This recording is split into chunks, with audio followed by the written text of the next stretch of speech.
Hello Shannon, and welcome to Decoration and Design. Thank you. So today you revealed some of your secrets to decorating and how to kickstart your creativity.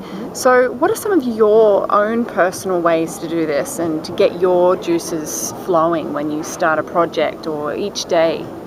Well, for me, creativity is a daily practice. So I make sure that I take time out of every day for myself, because as a creative person you need fuel, and if you don't fuel yourself, then you run the risk of becoming empty, right? So your job as a creative is to give of yourself.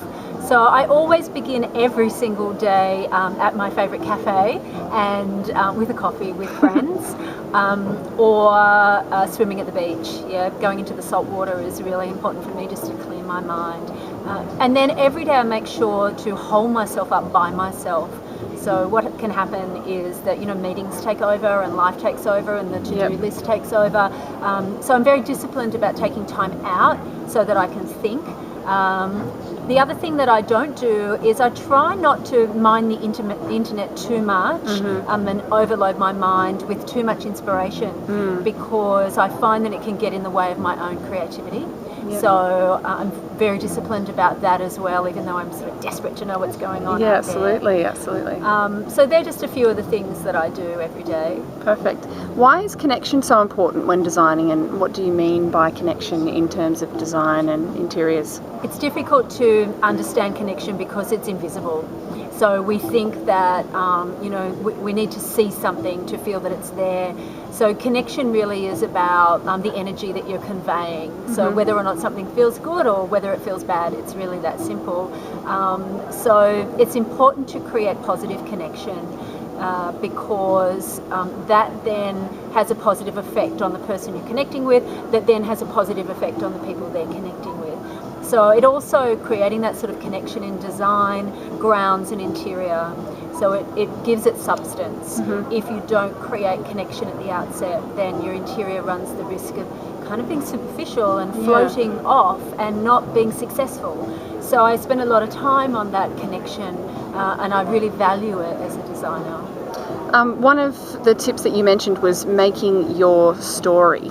You spoke about the 4 stages, and this was one of the most crucial, vital elements. Can you sort of talk about how this stage works for you and what the process is in developing that story? So we all have a story, and our stories are unique to us. They're our experiences, and collectively our experiences build into who we are as people. Often we don't spend the time connecting with our story or our experiences. We're just doing, and we're just living. However, to create an interior or to create anything, you have to have a good sense of story. So you almost have to see your life almost like a movie. And so it's important to do the kind of head work, I guess. Go back, think about the things that make you feel good, think about the things you're drawn to innately, start becoming conscious about the things that you're unconscious about.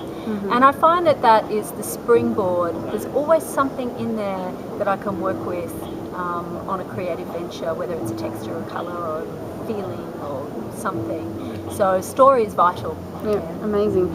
Your mention of colour, you sort of went through colour quite a bit today, and the basic premise that it's everything when designing, and it's vital to have a clear understanding of colour. What do you mean by that?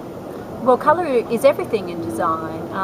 Colour informs every single material that goes into a space, whether it's a floorboard or a wall or a upholstery piece or a pattern. They're all informed by colour. So really, when you think about it, it's the backbone. And if you don't have a good understanding of colour, now not just visually, whether something looks nice or, of course that's important, but it's not everything.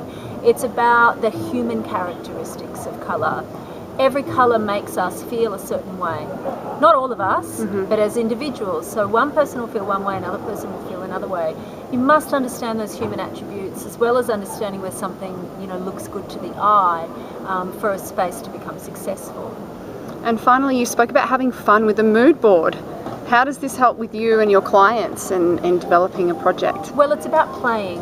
So, mood boards is a very basic tool that we use, and a lot of designers will discard that because it's not it's not professional enough, perhaps. I use it, and I use it extensively, because to get to the heart of an interior, you need your client to play. They need to feel comfortable enough to play.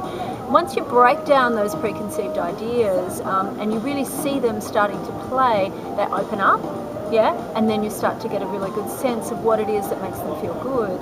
So whilst it can appear childlike to some people, it actually is a really lovely way of connecting with that child within us. Absolutely. And when we do, we get to the heart of it, the truth of it all. So yeah, I use it a lot and I love it. Fantastic. Thanks, Shannon. It's a pleasure. Cheers.